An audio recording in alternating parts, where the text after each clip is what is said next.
Kuna watu huwa wana kawaida ya kuwashwa masikio, na unakuta anasema yeye mara nyingi anasafisha masikio na zile cotton buds kwa sababu masikio yanamuwasha.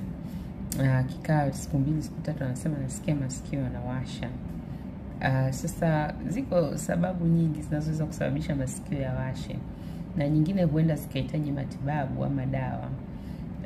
Ukitaka kufahamu zaidi juu ya kwa nini unawashwa masikio, sababu za kuwashwa masikio, basi nenda kwenye account yangu ya YouTube username Dr. Connie.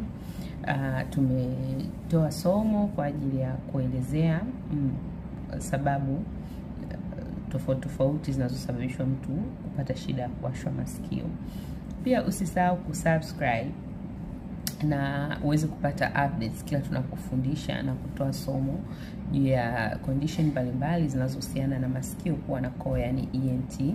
Pia unaweza ukatufollow kwenye accounts zingine za social media ikiwemo Instagram, X, Twitter pamoja na TikTok.